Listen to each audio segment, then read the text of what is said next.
আমাদের আজকে ছাত্র নাগরিকের অংশগ্রহণের ফলে যে গণ অভ্যুত্থানটি হয়েছে, এই গণ অভ্যুত্থানটিকে প্রশ্নবিদ্ধ করার জন্য আমরা শুনেছি যে যেই বিচারপতি পালিয়ে গিয়েছেন সেই বিচারপতি ডিজিটাল কু করার মধ্য দিয়ে ডিজিটাল জুডিশিয়ারির মধ্য দিয়ে কু করার মধ্য দিয়ে আমরা এই যে অন্তর্বর্তীকালীন সরকারটি হয়েছে সেটিকে তারা প্রশ্নবিদ্ধ করার চেষ্টা করেছে।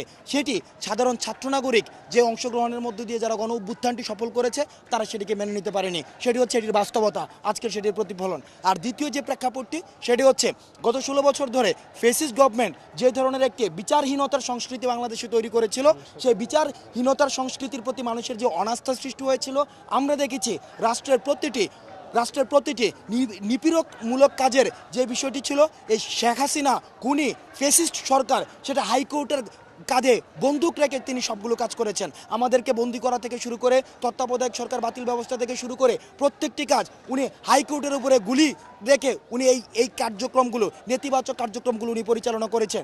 সেই জায়গা থেকে এই যে হাইকোর্টের প্রতি বা বিচার ব্যবস্থার প্রতি ছাত্র নাগরিকের একটু অসন্তুষ্টি সৃষ্টি হয়েছে, সেই অসন্তুষ্টির আজকের বহিঃপ্রকাশ হচ্ছে এখানে। কারণ আমরা বিশ্বাস করি ফেসিস্ট গভর্নমেন্টের যে প্রধান বিচারপতি রয়েছে এবং আপিল বিভাগের যে অন্যান্য বিচারপতি রয়েছে তারা হচ্ছে ফেসিস্ট গভর্নমেন্টের একটা এক্সপানশন। সুতরাং ফেসিস্ট গভর্নমেন্ট চলে গিয়েছে, ফেসিস্ট গভর্নমেন্টের প্রধান চলে গিয়েছে, কিন্তু ফেসিস্ট গভর্নমেন্টের এক্সপানশন রেখে ফেসিস্ট গভর্নমেন্টের কখনোই সমুৎপাটন সম্ভব না। সুতরাং বিচার বিভাগকে কুলুষিত মুক্ত করতে হলে, কলঙ্কিত মুক্ত করতে হলে এই যে একজন প্রধান বিচারপতি রয়েছে যে ফেসিস্ট গভর্নমেন্টকে সার্ভ করেছে এবং আপিল বিভাগের অন্যান্য যারা বিচারপতি রয়েছে তাদেরকেও দ্রুততম সময়ের মধ্যে পদত্যাগ করতে হবে, তাহলেই বাংলাদেশের বিচার বিভাগ কলঙ্কমুক্ত হবে।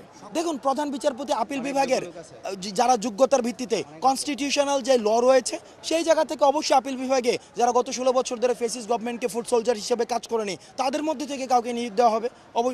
সেটি অবশ্যই এটি বাস্তবায়নযোগ্য একটি